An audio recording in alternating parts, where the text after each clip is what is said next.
Vamos iniciar com uma oração. Eu vou estar orando, curvemos nossas frontes e oremos ao nosso Deus. Bendito Pai, nós agradecemos pelo privilégio agora de meditarmos em Tua Palavra, que Teu Santo Espírito possa agora nos habilitar a compreender as amplitudes do Teu Evangelho nas Escrituras Sagradas e fortalecer-nos na Tua misericórdia e no Teu grande amor. Ilumina-nos agora como alunos Teus a aprendermos contigo, porque sabemos que é um privilégio incomum este momento agora. Em nome do Senhor Jesus, agradecemos por este privilégio e pelo teu santo dia. Amém. Bom, pessoal, o assunto que eu quero expor para vocês hoje trata-se sobre a condição de existência, tá? A condição de existência é um assunto que não é muito conhecido, mas ele é fundamentalmente importante, porque ele irá tratar acerca da condição que foi estabelecida por Deus para nós virmos a existir. E por que é importante esse assunto? Porque existe uma teoria defendida lá fora de que todas as coisas vieram por acaso, tá? E é a chamada teoria do caos. Então, existe grupos, movimentos que acreditam que a nossa existência surgiu do nada, surgiu por acaso e que nós existimos sem exatamente uma explicação para isso, sem exatamente um destino, uma finalidade real. Somos apenas efêmeros nessa existência. Existem outros grupos que acreditam que nós viemos de uma evolução de lutas do passado, lutas em termos de reações químicas, de situações inferiores em que conseguimos sair dessas situações inferiores e entramos num estado evolutivo mais avançado, de modo que pudéssemos superar as dificuldades, as situações ambientais em que nos achávamos. É o que nós conhecemos realmente pela teoria da evolução. Mas a finalidade, o porquê de nossa existência, essas coisas não são explicadas também por esse outro grupo. Então, a condição de existência, ela vem banir esse tipo de informação, esse tipo de conhecimento que se propaga no mundo, tá? A condição de existência, ela vai mostrar para nós o porquê de nós existirmos e qual a finalidade de nós existirmos e qual é o nosso destino, tá? Inicialmente, como nós estávamos estudando na última aula anterior acerca da presciência de Deus ou da grandeza de Deus, eu gostaria de continuar um pouco essa área da presciência de Deus que se trata exatamente sobre sua glória, tá? A gente tem que compreender o seguinte, que na presciência de Deus, Deus ele não estava absolutamente sozinho, como algumas teorias afirmam, de que Deus se encontrava numa grande solidão, né, em sua divindade, e que as coisas precisavam existir para ele se libertar dessa solidão.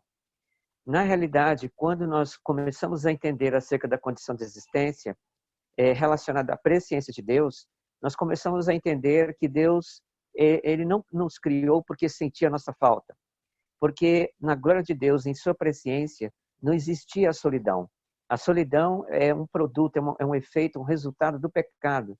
Isso quer dizer que a presciência de Deus era uma situação absolutamente perfeita, incriada e absolutamente incompreendida por nós.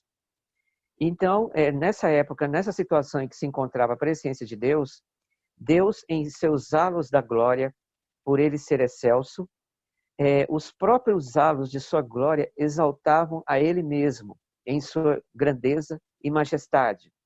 Tá? Nós temos aqui, por exemplo, algumas evidências que nós podemos encontrar nas Escrituras Sagradas sobre isso e que é interessante para nós nos aprofundarmos mais. Por exemplo, no livro de Êxodo, que é o segundo livro da Bíblia, do Antigo Testamento, tá? Se você tiver dificuldade em encontrar este livro, você pode estar consultando o índice inicial na Bíblia, tá? Que lá mostra a ordem dos livros, que são 66 livros que a nossa Bíblia possui, né? Então, você pode encontrar o livro de Êxodo como o segundo livro da Bíblia. No capítulo 15,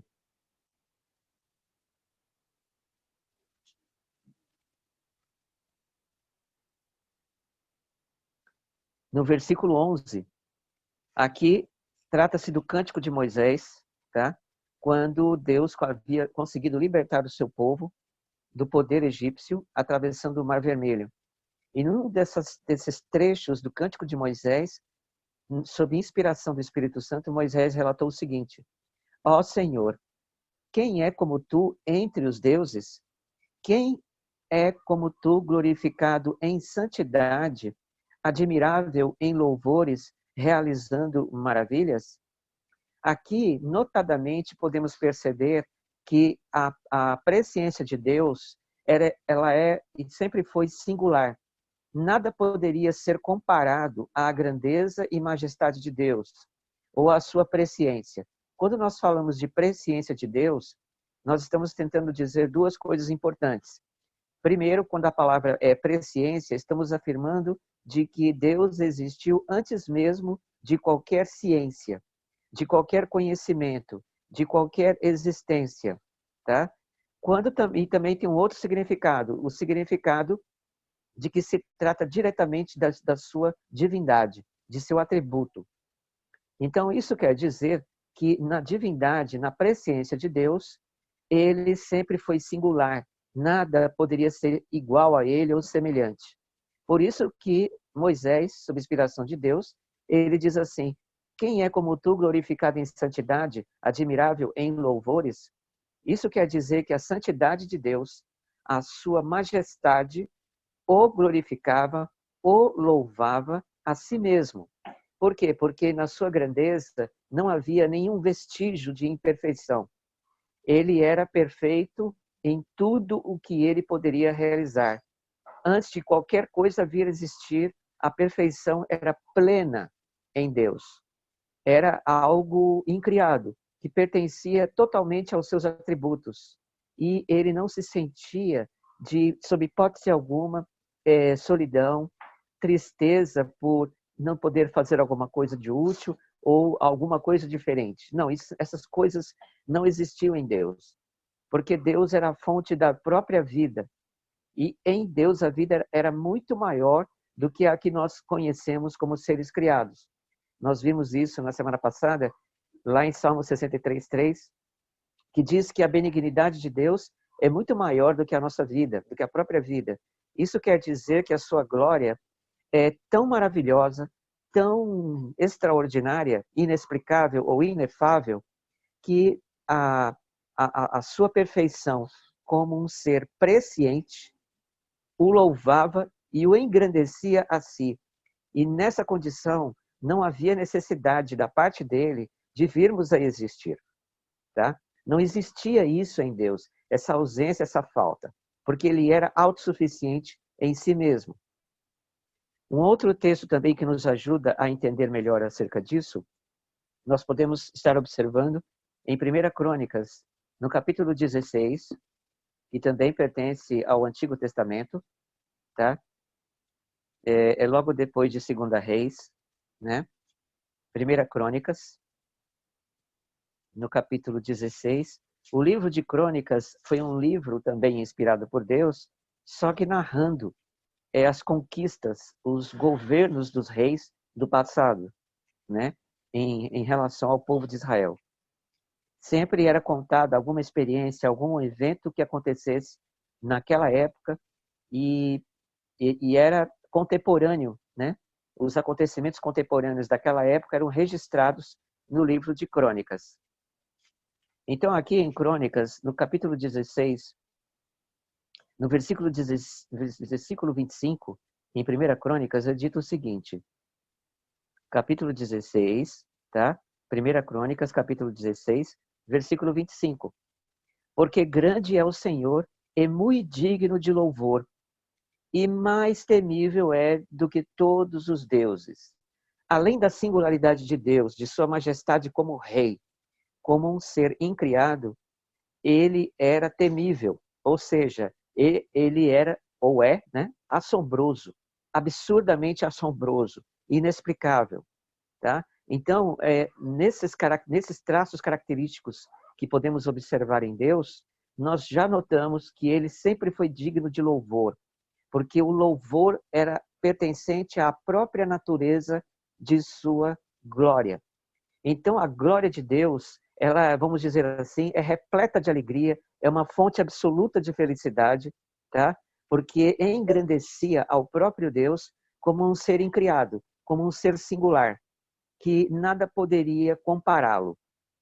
E nessa compreensão, no registro aqui apresentado acerca de deuses pagãos das nações circunjacentes a Israel, né, nós podemos entender que em nenhum aspecto está caracterizado essa cultura divina da presciência dele nos registros da história, a não ser na própria Bíblia. Somente a Bíblia nos dá essas informações tão preciosas acerca da presciência de Deus.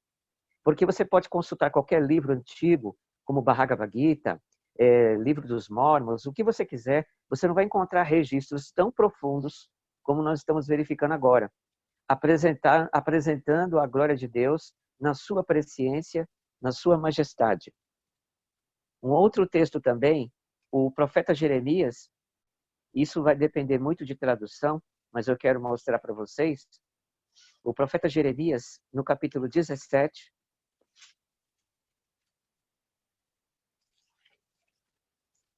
no versículo 14, é um livro também do Antigo Testamento, tá? Vem depois do livro de Isaías. Jeremias, em suas orações, ele diz: cura-me, Senhor, e sararei. Salva-me, e serei salvo. Na minha tradução diz assim: porque tu és o meu louvor. Em outras traduções diz: porque eu te louvarei. Mas na minha tradução diz: porque tu és o meu louvor. Isso quer dizer que a própria natureza da divindade é a fonte absoluta de alegria, de felicidade, de paz, de coisas que nós nunca compreendemos devido ao pecado, nunca compreendemos com absoluta clareza. E todas essas coisas existiam realmente em Deus, porque Deus sempre foi perfeito em tudo o que ele poderia realizar, tá? Então, o que a gente pode entender acerca da presciência de Deus, como Deus se encontrava, como ele vivia, vamos dizer assim, antes de nossa existência, é que nós só podemos concluir de que ele sempre foi autossuficiente e que ele era um ser absolutamente animado, um ser que não era estacionário como a filosofia grega defende sobre Deus. Existem filósofos gregos que acreditam que Deus era um ser estático, que não poderia se mover, porque se isso ele fizesse, ele seria vinculado ao tempo, ele seria submisso ao tempo. E esse tipo de informação não faz sentido também, porque para estar ausente do tempo, não é necessário estar estacionado, né? Ou em um estado mórbido de existência, de forma alguma, tá? Não teria essa necessidade. É porque, na verdade, esse tipo de cultura no passado, essa teoria, ela se baseava mais numa ideologia acerca de Deus com base em imagens esculpidas. Por isso que as imagens esculpidas existiram durante a história da idolatria registrada na Bíblia, por isso que elas existiram, porque havia esse tipo de imaginação, de pensamento, de que os deuses, eles não poderiam se mover ou serem animados, porque se assim eles fossem, eles estariam se submetendo ao espaço e ao tempo que nós pertencemos. E mais tarde a cultura grega adotou isso como uma filosofia fundamental para tentar explicar a existência de Deus. Nós sabemos, na Bíblia, nós vimos isso no estudo sobre a grandeza de Deus, que essas características em Deus não existiam, tá? Porque ele sempre foi um ser de fonte de dinâmica, de cinética, vamos dizer assim, uma fonte de virtude, de felicidade incompreensíveis, tá? E nesse traçado podemos ter assim pelo menos uma noção acerca da grandeza de Deus para meditarmos nele e buscarmos conhecer o seu mistério.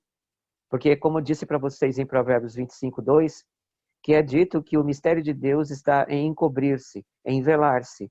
E, e, e a grandeza dos reis é em buscá-lo, é investigá-lo, é procurar entender quem realmente Deus é. E a Bíblia, ela te dá caminhos profundos para você cavar e encontrar esses pensamentos. São pensamentos muito elevados, tá? Nesse tempo, quando Deus assim existia, a gente pode usar um termo no passado, só para a gente dar uma informação didática para vocês, porque o tempo para com Deus não lhe afeta. Deus, ele tanto pode ser o passado, como ele é o presente, como ele será o futuro, ele continuará sendo Deus em sua grandeza e majestade. Então, quando a gente fala assim, quando Deus era tal coisa, a gente está apenas tentando informar para vocês uma ordem didática para termos uma noção dos planos de Deus para conosco no passado, ou no presente, ou no futuro. Só para nós termos uma noção disso, tá? Então, no caso, na existência de Deus em sua presciência, existia a lei de Deus. Ou seja, a lei de Deus sempre foi o próprio Deus. Por exemplo, eu quero pegar um livro aqui.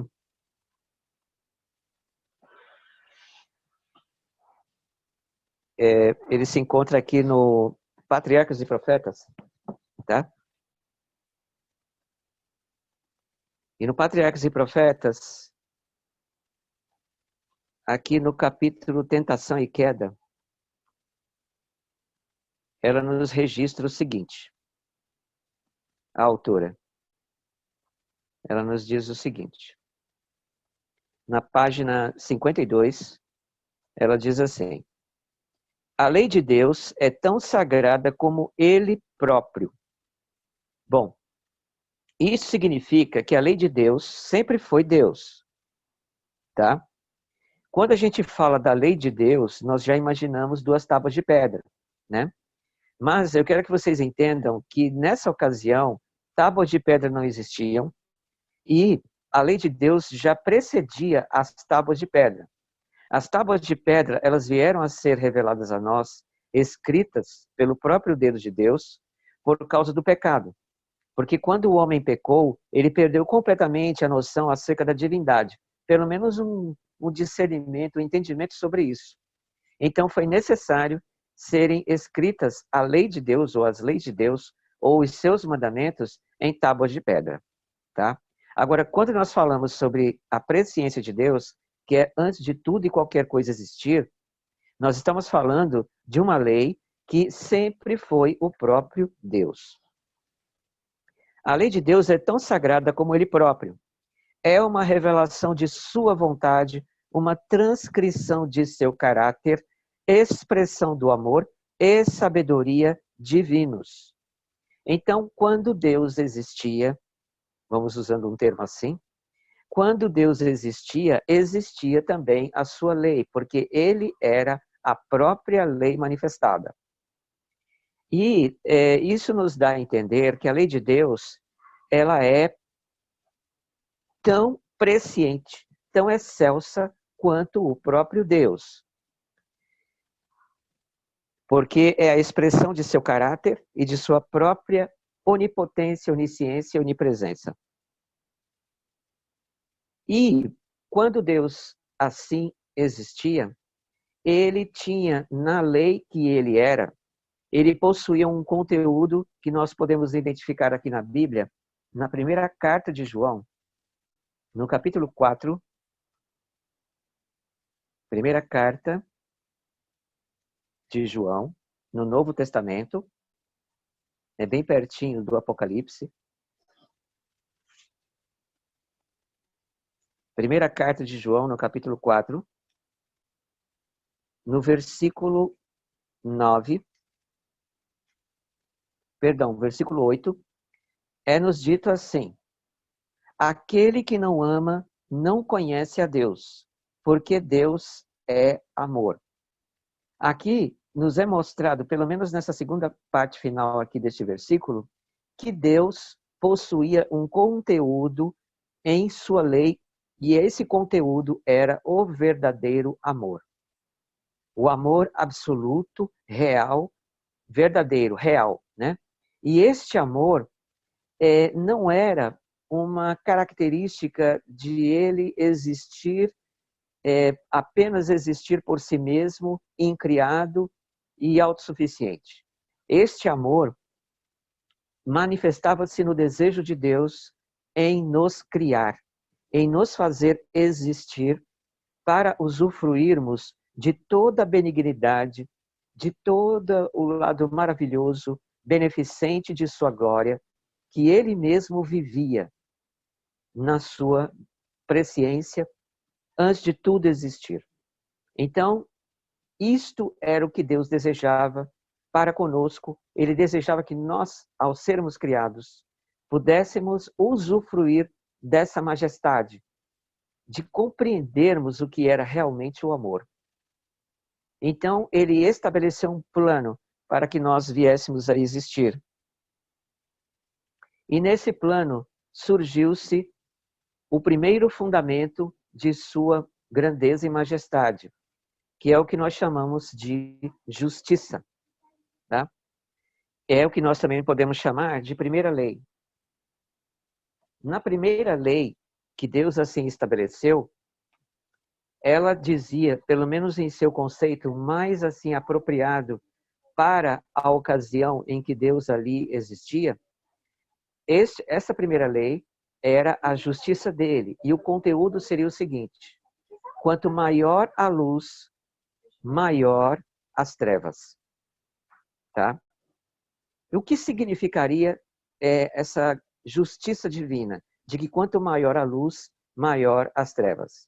Acontece que Deus, ao desejar de que nós viéssemos a existir pelo seu próprio poder e majestade, ele tinha que estabelecer uma condição para a nossa existência. E essa condição baseava-se na primeira lei, que dizia o seguinte: quanto maior a luz, maior a intensidade das trevas. O que significava isso? Significava que qualquer coisa que pudesse vir a existir pelo seu próprio poder, a fim de que ele pudesse nos dar origem, era necessário que este algo tivesse que ser igual a Deus.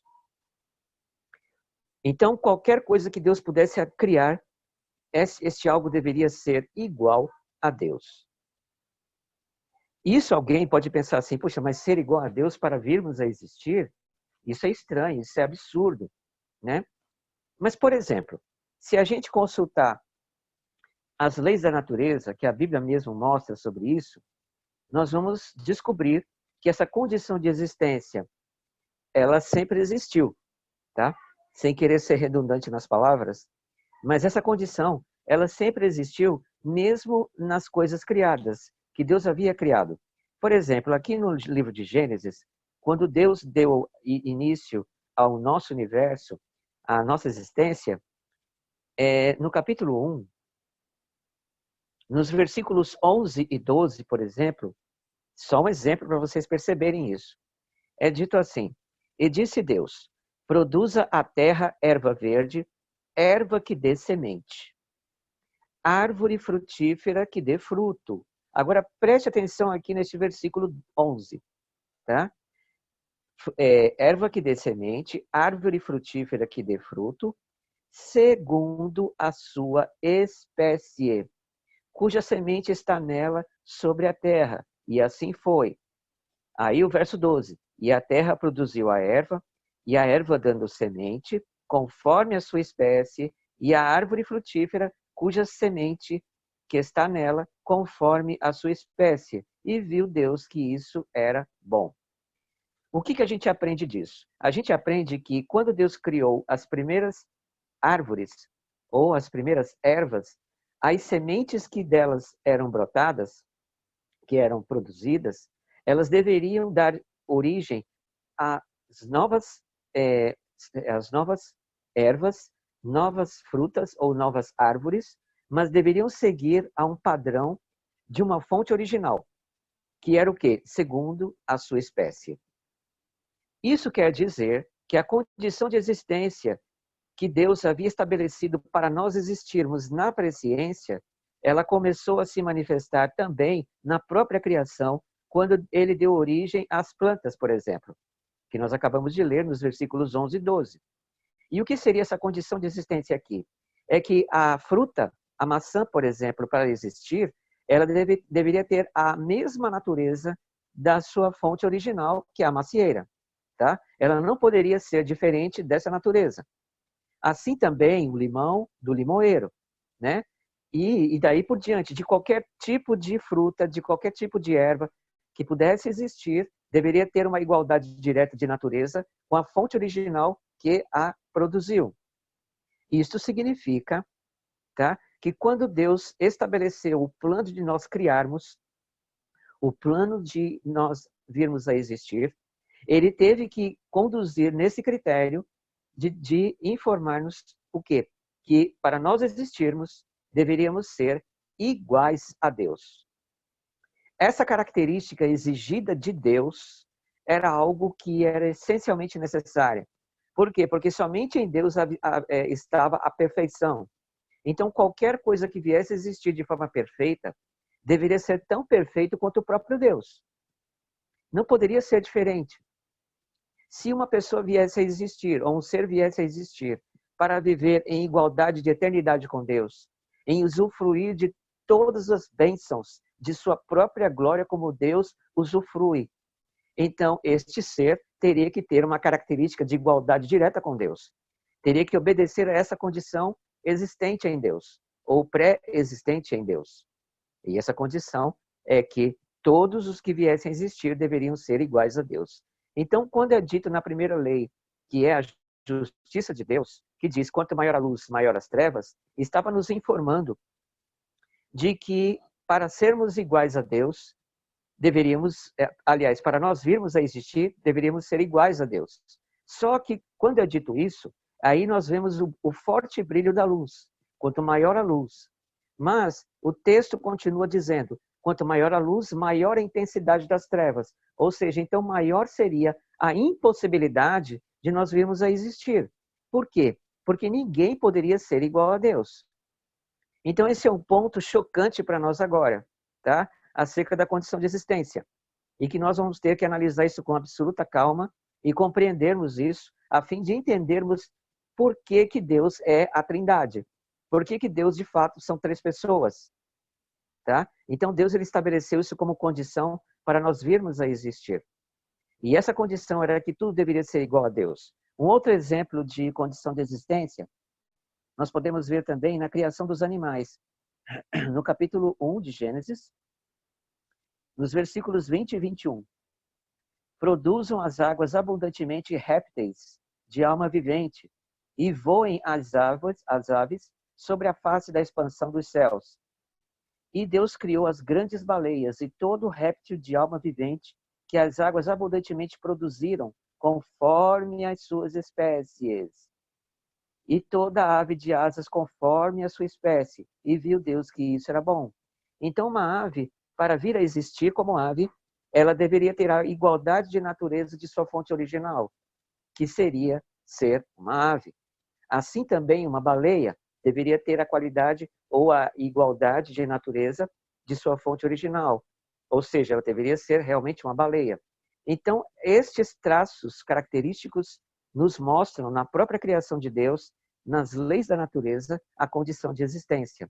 Então, para nós virmos a existir, seria necessário que nós fôssemos iguais a Deus. Só que quanto maior a luz, maior seria a intensidade das trevas. Ou seja, isso é o que caracteriza a justiça de Deus. Um exemplo acerca da justiça de Deus, nós podemos ver aqui em Salmos, no capítulo 36. É uma ilustração que o salmista faz acerca da justiça de Deus. No versículo 6. É dito assim, Salmos 36, versículo 6. A tua justiça é como as grandes montanhas. Os teus juízos são um grande abismo. Só essa primeira parte desse versículo, tá? Porque o restante nos diz, Senhor, tu conservas os homens e os animais. Então, mesmo Deus conservando a vida de animais e de seres humanos, conservando tudo que existe, a justiça de Deus ainda existe, ainda é mantida. E a justiça dele, tá, é tão elevada quanto as grandes montanhas. E os juízos, que são a execução de sua justiça, são como os profundos abismos. O que isso significa? Significa que a justiça de Deus, apontando para a maior intensidade das trevas, devido à grandeza e glória de Deus, revela que ninguém poderia ser igual a Deus. Quando nós entendemos que quanto maior é a luz, maior é as trevas, nós podemos entender que aí esse tipo de informação seria em nível de proporcionalidade, tá? Por exemplo, quanto maior a quantidade de luz, maior a intensidade das trevas, ou a sombra da escuridão. Isso daí é uma proporcionalidade. Agora, quando nós perguntamos que tamanho seria isso? O tamanho disso seria o próprio Deus. Então, isso quer dizer que a condição de virmos a existir seria de termos que ser iguais a Deus. Só que isso é impossível. Isso é simplesmente impossível. Então, não poderíamos existir. E não podendo nós existir, então, como poderia Deus nos criar? E por que Deus não poderia nos criar? Porque nada deveria ser fora da perfeição de Deus. E a perfeição seria exclusivamente Ele mesmo. O próprio Deus seria a perfeição ali estabelecida, porque Ele é a própria lei, a própria justiça manifestada. Em relação à justiça de Deus, que seria a condição de nossa existência, de sermos iguais a Deus, Deus estabeleceu 3 requisitos, tá?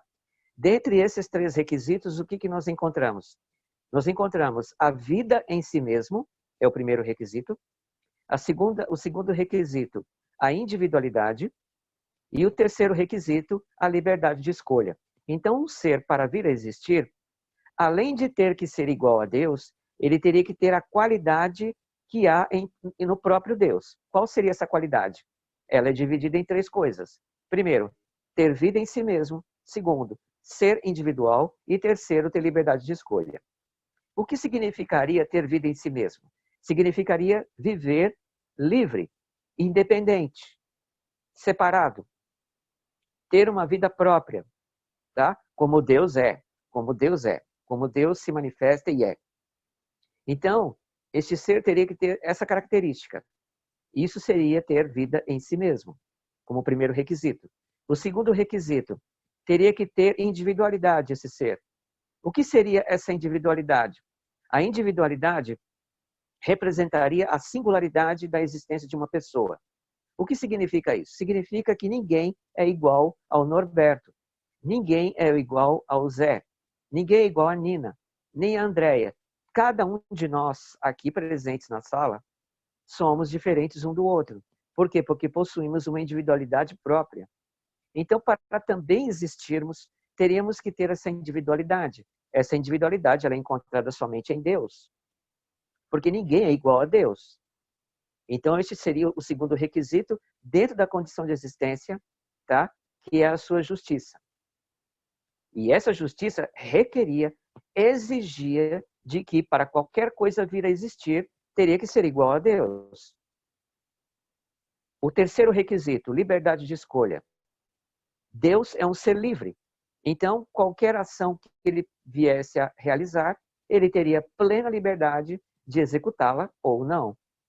Então, essa livre iniciativa ou livre atitude por parte de Deus é o que nós chamamos de liberdade de escolha. Então, para um ser vir a existir, para você existir, você teria que ter liberdade de escolha. Porque senão, você seria um robô autômato, totalmente dependente de uma vontade fora de você. E isso não seria viver em igualdade com Deus. Neste caso, você seria muito diferente de Deus. Enquanto Deus seria livre, você seria escravo. Essa diferença lhe traria banimento ao espírito e à vida que você teria. Isso significaria que você seria o próprio pecado manifestado. Só que dentro desses 3 requisitos, nós nos deparamos com a questão da vida. Por quê? Porque o primeiro requisito de liberdade de escolha, o terceiro requisito de liberdade de escolha, poderíamos ter, mesmo estando em igualdade com Deus, para virmos a existir. A individualidade nós também poderíamos ter, em estarmos vivos, em poder existir, porque estaríamos iguais a Deus nesse sentido. Mas a vida em nós mesmos, isso não seria possível. Porque para sermos iguais a Deus na questão da vida, nós deveríamos ser incriados. E como que poderíamos ser incriados se nós precisaríamos de Deus para nos criar. E uma vez que Ele nos criasse, passaríamos a ter origem. E se nós tivéssemos origem, já seríamos diferentes de Deus. E isso quer dizer que nossa existência não concluiria, não confirmaria a condição de existência que era exigida de Deus para nós virmos a existir. E se isso acontecesse, nós, ao sermos existentes ou ao sermos criados, já estaríamos em plena diferença com Deus. E essa diferença absurda nos consideraria como o próprio pecado manifestado. Isso quer dizer que Deus criaria o pecado. Se Deus nos criasse diretamente de seu poder e glória e majestade, sem que houvesse uma solução para satisfazer a condição de existência que Ele estabeleceu, Ele criaria o pecado quando nós fôssemos criados por Ele. E Deus nunca criou o pecado. Jamais Deus criaria o pecado. Então, qual foi a solução disso? O que deveria acontecer para que viéssemos a existir? É por isso que agora nós temos que compreender mais amplamente essa questão. Porque a justiça de Deus requeria a igualdade com Ele para alguém vir a existir. Essa seria a implantação da justiça de Deus, o que Ele exigia de nós, para nós virmos a existir. E virmos a existir em igualdade com Deus seria impossível. Nem tanto quanto a questão da liberdade de escolha, da individualidade, mas sim quanto à questão da vida. Por quê? Porque a vida, nós não temos vida própria. Nós temos uma vida totalmente dependente de Deus. E se nós viéssemos a existir, já teríamos origem. Deus não tem origem. Deus é incriado. Então, como poderíamos existir? Qual seria a solução para a nossa vida?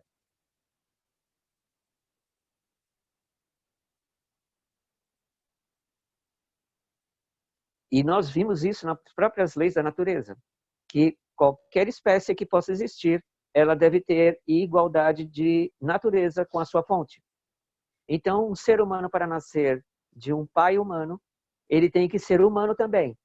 Um filho, ele tem que ser humano também, tanto quanto o pai. Isso é igualdade de natureza. Essa é a condição de existência. Então, a condição de existência para eu existir era ter que ser a igualdade com Deus. Mas como que Deus pode me fazer existir se eu teria que cumprir essa exigência? Deus nunca foi um ser de confusão, tá? Se não me engano, aqui em 1 Coríntios, 1 Coríntios, capítulo 14, versículo 33, no Novo Testamento, 1 Coríntios, capítulo 14, versículo 33, nos é dito assim: porque Deus não é Deus de confusão, senão de paz, como em todas as igrejas dos santos. Então, Deus, nele não existe confusão. Ele estabeleceu essa perfeição. Era a exigência de Deus. Qualquer ser criado deveria ser igual a Ele mesmo, porque somente Ele é perfeito. E para Deus criar algo perfeito, este algo deveria ser igual a Ele. Então, Deus seria a lei manifestada, a condição de nossa existência. A justiça manifestada. Quanto maior a luz, que é Deus, maior as trevas, a inexistência de alguma coisa a ser igual a Deus. Então, o que seria feito por parte de Deus para nós virmos a existir?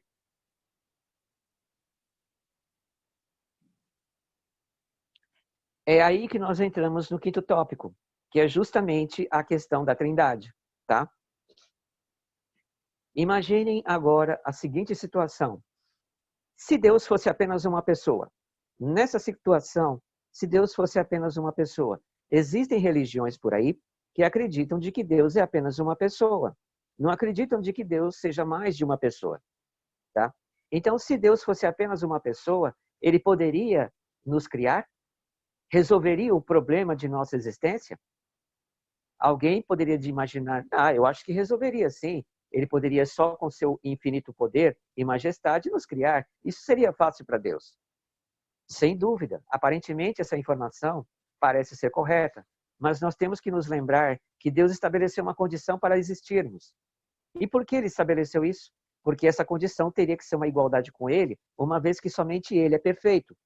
Então, a perfeição deveria ser produto da criação de Deus também. Por quê? Porque deveria satisfazer a condição de existência, que é Ele mesmo, a sua divindade. Então, a perfeição para existir na criação de Deus é que essa criação deveria satisfazer a condição de existência. Será que Deus, sendo apenas uma só pessoa, poderia Ele satisfazer a condição de existirmos? Imagine o seguinte, Deus, Ele é perfeito em glória e majestade e poder. Se Deus criasse um ser, não importa qual ser, poderia ser uma planta, poderia ser uma pedra, poderia ser um inseto, poderia ser um animal, poderia ser um ser humano, poderia ser um átomo, poderia ser qualquer coisa, a nuvem ou água, não importa. Qualquer substância criada, ao ser criado das mãos de Deus, essa substância seria inferior a Deus. Sendo ela inferior a Deus, seria diferente de sua majestade e glória. Sendo diferente de sua majestade e glória, já estaria em posição contrária à condição de existência que ele estabeleceu, que é o quê? A igualdade com Deus. Porque a igualdade com Deus é perfeição. Então, esse ser, sendo diferente de Deus, na criação, sendo ele inferior a Deus, na criação, este ser não seria feliz como Deus. Porque ele não usufruiria da glória e benignidade que há em sua majestade, na majestade de Deus. Não usufruiria das benesses de sua grandeza e glória. Nós não poderíamos usufruir de nada. Seríamos seres eternamente inferiores, limitados, e não poderíamos nem mesmo compreender este amor. Então, o amor de Deus produziu algo imperfeito, que seríamos nós mesmos, e, neste caso, Deus seria maculado. Ele se mancharia a sua glória, a sua pureza, em nos criar. Deus, se ele estivesse sozinho, ele, por ele mesmo, teria que abandonar a sua glória, tá? Para interceder sobre a nossa inferioridade ou a nossa impossibilidade de existirmos, a fim de que pudéssemos existir. Mas eu pergunto, se Deus estivesse sozinho, para onde ele abandonaria sua glória? Se nós vimos, por exemplo, lá em 1 Crônicas 2:6, dizer-nos que nem os céus dos céus podem comportar ou conter a glória de Deus, se o espaço não pode conter a glória de Deus, sendo que nessa ocasião, em sua presciência, o espaço não existia, então Deus não poderia ser uma pessoa só. Se Deus fosse uma única pessoa e ele nos criasse, ele criaria o próprio pecado. Mas, Edilson, por que Deus criaria o próprio pecado ao criar o ser humano, ao criar um gato, ao criar um cachorro, ao criar uma planta que viveria eternamente? E este ser seria o próprio pecado, porque estaria em absoluta inferioridade com Deus. E estando em absoluta inferioridade com Deus, não estaria satisfazendo a condição de existência, que seria a perfeição requerida em igualdade com Deus. Neste caso, então, não poderíamos existir. Deus não poderia nos criar se ele estivesse sozinho, se ele fosse apenas uma pessoa. Vou mostrar exemplos aqui na Bíblia para vocês perceberem essa realidade. Um exemplo aqui é 1 Reis 8:27. Então, no Antigo Testamento, nós temos a revelação de uma glória que nós não imaginamos o tamanho dela, tá? Não dá para imaginar. A gente só tem ela por escrito nas Escrituras, mas nós podemos meditar nessa maravilhosidade que é Deus. Então, nós temos aqui como exemplo, primeira carta de Reis, ou primeiro livro de Reis, no capítulo 8, versículo 27, quando Salomão estava construindo o templo. Então, nós temos este texto como primeiro índice de melhor entendermos a divindade. Mas, na verdade, verso 27, capítulo 8, 1 Reis. Mas, na verdade, habitaria Deus na terra? Eis que os céus, e até os céus dos céus, não poderiam conter, quanto menos esta casa que eu tenho edificado. Então, vejam, meus amados, como que Deus poderia ser contido? Como que ele poderia abandonar a sua própria glória? E aí, é uma outra questão.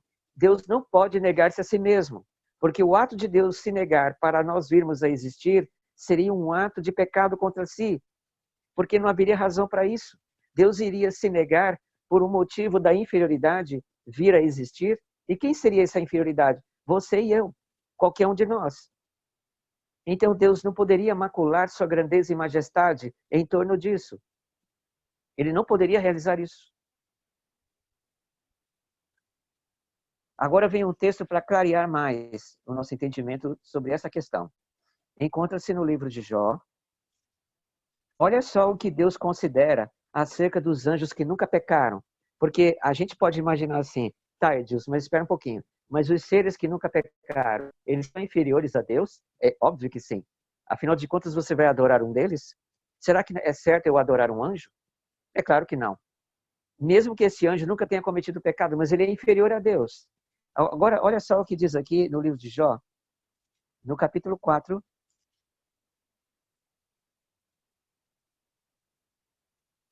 versículo 18.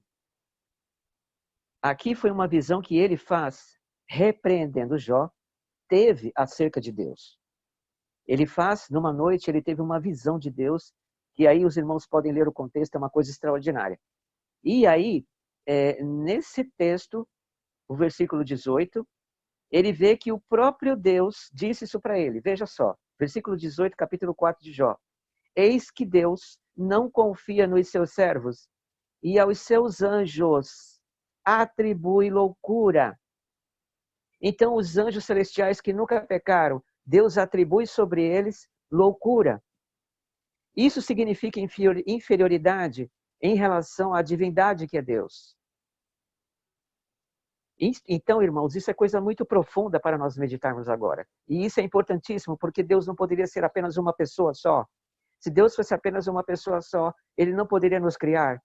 Porque eu pergunto, como alguém poderia interceder ou mediar sobre o passo de Deus em nos criar, sendo ele sozinho?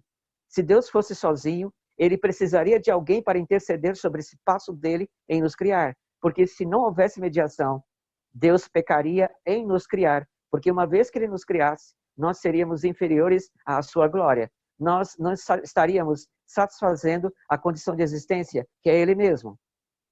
Então, quando é explicado lá fora, na teologia lá fora, de que Deus é uma só pessoa, cuidado, irmãos.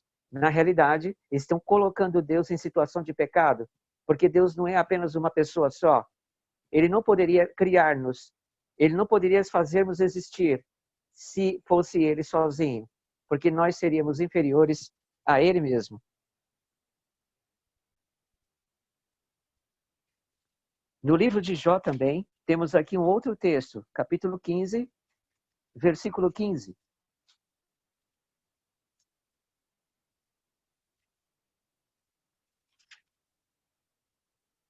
O tempo passa rápido, puxa vida. Olha aqui, Jó capítulo 15, versículo 15. Eis que Deus não confia nos seus santos, e nem os céus, vejam bem, irmãos, nem os céus, os universos que Deus criou, nunca pecaram, são puros aos seus olhos. Então Deus não confia nos seus santos que ele criou e que nunca pecaram, e ele também não confia nos céus, nos universos que ele mesmo criou e que nunca cometeram pecado, porque todas essas coisas são inferiores à sua existência magnífica. Tá? Então a condição de existência deveria ser satisfeita. Alguém pode perguntar, mas irmão Edilson, então como que foi satisfeita essa condição de existência se estes seres que o irmão acabou de ler existem? Tanto é que nós existimos. Exatamente. Então a explicação para isso é que Deus não é apenas uma só pessoa.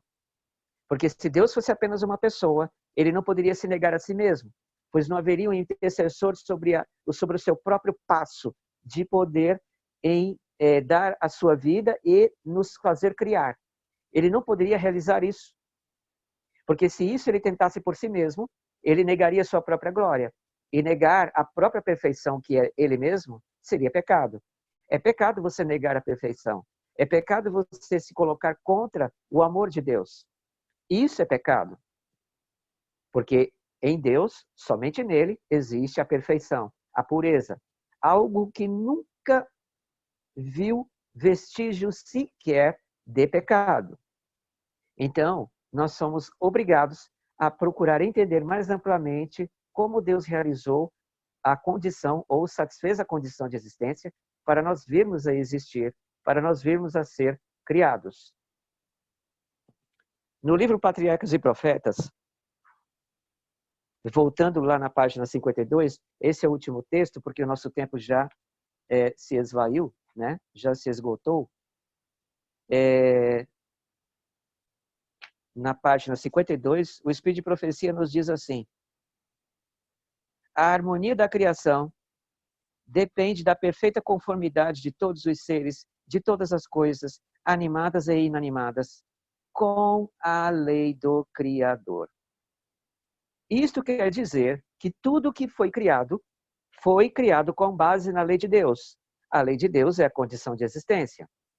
Então, nada do que existe poderia existir sem a lei de Deus, porque a lei de Deus é o fundamento para virmos a existir. É a exigência de Deus em relação à questão da perfeição que Deus realizou e criou para nós virmos a existir. Então, por aqui eu paro, tá? Porque o nosso tempo já se esgotou. E vocês podem analisar, anotar, espero que vocês tenham anotado estes textos que passei para vocês. Se vocês tiverem dúvidas, vão marcando, tá? Que no próximo sábado nós continuaremos com este assunto da condição de existência. E aí vocês irão compreender quão maravilhoso é sabermos que Deus não é uma pessoa, mas sim uma trindade, tá? Então, eu vou terminando por aqui. E qualquer dúvida, anotem para nós estarmos respondendo à questão que vocês vierem a colocar. Ok? É porque agora, Levi, eu tenho uma outra sala, eu vou ter que estar passando estudo, tá? E quero agradecer a presença de todos aqui. Deus abençoe todos vocês.